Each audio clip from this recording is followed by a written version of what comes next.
Okay guys, अभी हम लोग लास्ट क्वेश्चन करने वाले हैं। Last question, second last question है ये। क्वेश्चन नंबर 11 और क्वेश्चन नंबर 12 दो क्वेश्चन और बचे हुए हैं, तो ये सेकेंड लास्ट क्वेश्चन है। तो हम लोग देख सकते हैं यहाँ पे क्वेश्चन में क्या पूछा हुआ है। ठीक है, क्वेश्चन में क्या बोला हुआ है वो आप समझिए। क्वेश्चन नंबर 11 आप सब रीड करिए, क्या लिखा हुआ है क्वेश्चन नंबर 11 में।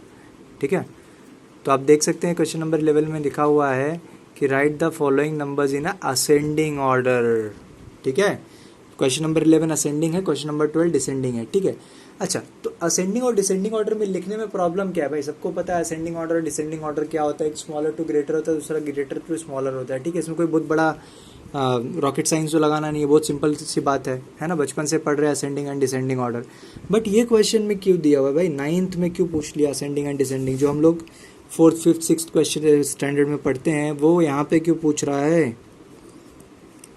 क्या लॉजिक है? लॉजिक ये है कि क्वेश्चंस तो बहुत सिंपल पूछे हुए, बट उसको सॉल्व करने के लिए जो इन्फॉर्मेशन दिया वो कॉम्प्लिकेटेड दिया हुआ है। ठीक है, तो जैसे आपको नॉर्मली नॉर्मल नंबर्स में असेंडिंग डिसेंडिंग पूछते थे, अब यहाँ पे कैसे बताओगे कि कौन सा असेंडिंग है कौन सा डिसेंडिंग है? तो ऐसे केस में, ऐसे टाइप के क्वेश्चंस को करने के लिए आपको याद है हम लोग ने कंपेरिजन ऑफ सर्ट किया था इसी एक्सरसाइज में। कंपेरिजन ऑफ सर्ट कौन सा क्वेश्चन था? कंपेरिजन ऑफ सर्ट याद है कि नहीं आपको? कंपेरिजन ऑफ सर्ट था क्वेश्चन नंबर 3। ठीक है, कंपेयर द फॉलोइंग सर्ट्स। वो मेथड यूज करके यहाँ पे हमको समझना पड़ेगा कि कौन बड़ा है और कौन छोटा है। तो सबसे पहले लिखेंगे √2, फिर क्यूब रूट ऑफ 5 और बाद में 4th रूट ऑफ 7। तो इसका ऑर्डर 2 है, इसका 3 और इसका 4 है।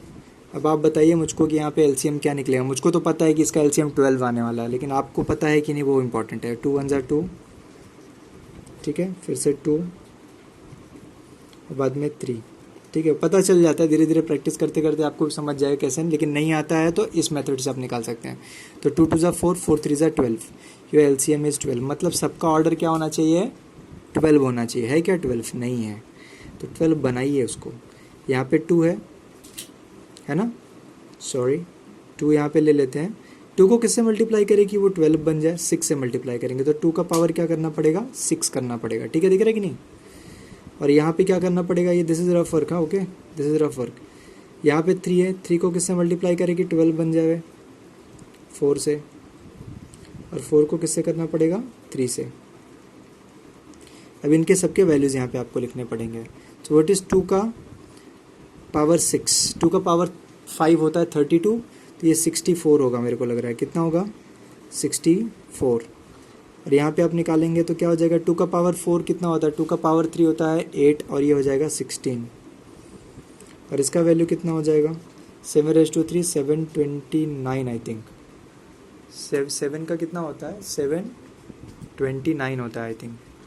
ठीक है, तो 7 का ही है ना। 7 का पावर कितना है? 3 है। 7 का पावर 3 कितना होता है? 7 का पावर 3। 7 का क्यूब होता है 343। कितना होता है? 343 होता है। कितना होता है? 343।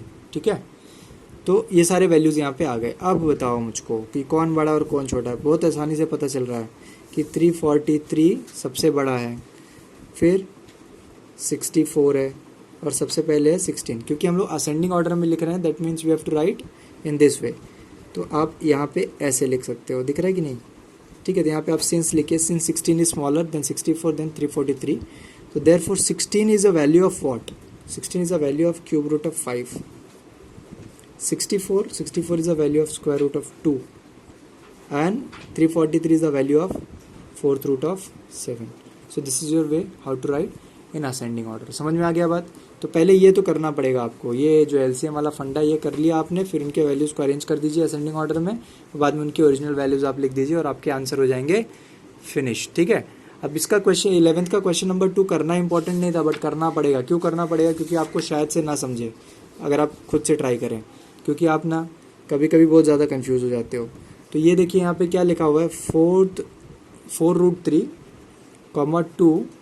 2 √27 एंड देन 5 एंड देन √75। ठीक है, बहुत सारे नंबर देख लेते हैं। चलो, 4 3 2 27, फिर 5 है और फिर √75 है। ठीक है, ऐसे नंबर है, दिख रहा है कि नहीं? बहुत सिंपल। देखो, अब यहाँ पे जब ऑर्डर की बात करते हैं तो ऑर्डर आर सेम ना, सबका 2 2 2 ऑर्डर है। इसके पास नहीं है, इसका हम लोग बना लेंगे। ठीक है, ये जो 4 है ना और 2 है, यहाँ पे देखो यहाँ पे ऐसे नंबर्स आगे आगे की तरफ नंबर्स नहीं लिखे हुए थे, यहाँ पे ऑर्डर में नंबर्स दिए हुए थे, दिख रहा है कि नहीं, ऑर्डर के ऊपर नंबर्स दिए हुए थे, बट यहाँ पे ऑर्डर सेम है बट नंबर्स उसके सामने दिए हुए हैं। तो ऐसे केस में क्या करने का, वो नंबर्स को अंदर ले जाओ, अंदर ले जाएंगे तो क्या हो जाएगा 3 × 4 को अंदर ले जाएंगे, 4 का स्क्वायर, क्यों, क्योंकि ऑर्डर इज 2, 27 2 को अंदर लेके जाएंगे तो 2 का स्क्वायर, और 5 को भी अंदर लेके जाना पड़ेगा तो 5 का स्क्वायर हो जाएगा, और ये √75 एज इट इज़ रहेगा, इसको कोई चेंजेस करने की ज़रूरत नहीं है। चलिए क्या हो जाएगा, ये 3 × 16 कितना होता है 48 हो जाएगा, 27 × 4 चलो कितना हो जाएगा, 4 7 ज़ा 28, 2 कैरी, 4 2 ज़ा 8 + 2 10, 25 75। अभी सबको पता है कि 25 इज़ द स्मॉलेस्ट वैल्यू हुआ है, then 48, then 75 and then 108। What is the 25 का एग्जैक्ट वैल्यू 5, 48 का एग्जैक्ट वैल्यू 4√3, 75 का एग्जैक्ट वैल्यू ऑब्वियसली 75 ही था, और 108 का एग्जैक्ट वैल्यू इज़ 2√27। समझ में आ गया बात, तो ये आपका क्या हो जाता है, आंसर हो जाता है। ठीक है, इससे आपका क्वेश्चन नंबर 11 हो गया फिनिश। चलो अभी क्वेश्चन नंबर 12 पे आ जाते हैं। क्वेश्चन नंबर 12 एग्जैक्टली क्या है ये आप समझिए। ठीक है, व्हाट इज क्वेश्चन नंबर 12। तो अभी सेम क्वेश्चन करना है, सिर्फ अभी क्या करना है, डिसेंडिंग ऑर्डर में करना है, तो बहुत ज़्यादा डिफरेंस आने वाला नहीं है, सिर्फ करना वैसे ही है, सिर्फ डिसेंडिंग ऑर्डर में करना है। तो 5√2, 8/√2, √98, 2√18। ठीक है, चलिए सबको लाइन में लिख लेते हैं पहले, तो ऐसे हो गया, फिर 8/√2, फिर क्या हो जाएगा, बताओ, √98 एज इट इज़ एंड 2√18। चलिए ठीक है, यहाँ पे क्या हो जाएगा, यहाँ पे तो हो जाएगा 2 × 5 का स्क्वायर, तो हो जाएगा 2 × 25 दैट इज़ √50। Any doubt, √50। अब यहाँ पे प्रॉब्लम होने वाली है, ये क्या है, √2 है, तो यहाँ पे पहले इसको क्या करना पड़ेगा, 8√2, इसका RF क्या होता है, √2 का √2 होता है, तो ऊपर नीचे √2 से मल्टीप्लाई करना पड़ेगा, तो इससे हो जाएगा 8√2 अपॉन √2 × 2 2, 2 2 4 ज़ा 8, तो हो गया 4√2। 4√2 को फर्दर यू कैन राइट 2 × 4 का square which is 2 × 16 which is √32।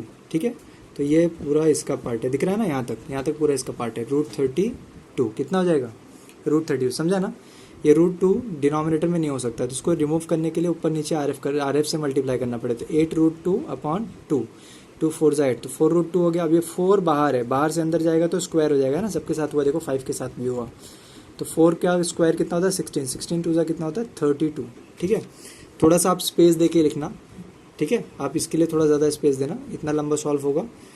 और ये √98 तो एज इट इज़ रहेगा, इसमें कोई चेंजेस नहीं आएगा, और ये हो जाएगा 18 × 2 का स्क्वायर। व्हाट इज़ 18 × 2 का स्क्वायर, 18 × 4,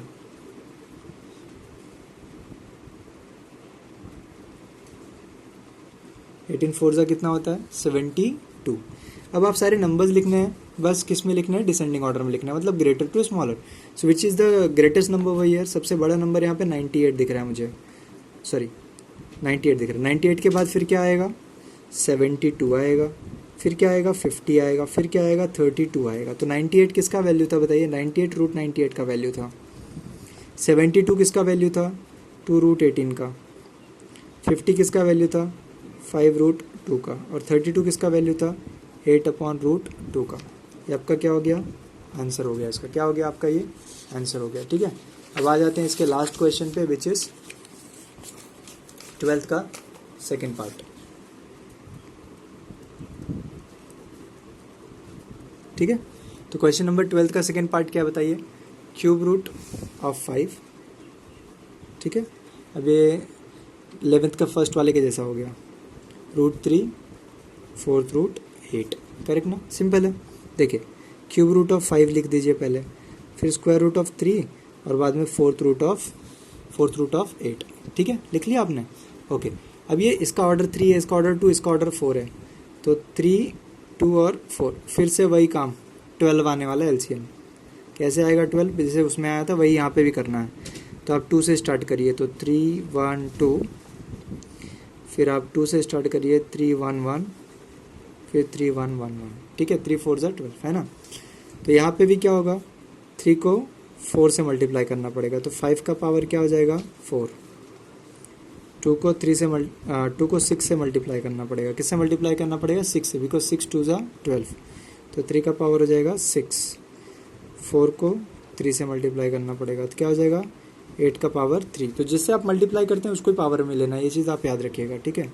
तो 5 कितना होता है, देखो 5 होता है 125, और 5 हो जाएगा 625, कितना हो जाएगा, तो 12th रूट ऑफ 625 कितना हो जाएगा 625। अब 3 का पावर बताइए कितना होता है, 3 का पावर 4 होता है 81, 3 का पावर 4 कितना होता है 81 होता है, कितना होता है 81। तो 3 का पावर 4 होता है 81, तो 3 का पावर 6 हो जाएगा 729। ये मल्टीप्लाई करके आप निकाल सकते हो, 3 को 6 टाइम मल्टीप्लाई करना तो कितना आ जाएगा 729। अभी 8 का पावर 3 पूछ रहा है, 8 का पावर 3 कितना होता है, 8 का पावर 3 हो जाएगा 512, ठीक है। अब आपको पता है इसमें कौन सा बड़ा वैल्यू कौन सा छोटा, आप सब लिख सकते हैं। तो यहाँ पे सबसे पहले 729 आएगा, फिर 625 आएगा, और सबसे लास्ट में 512 आएगा। इसके ओरिजिनल वैल्यूज़ लिख देने हैं, this is √3, then cube root of 5, then 4th root of 8, ठीक है। ये हो गया आपका आंसर, ठीक।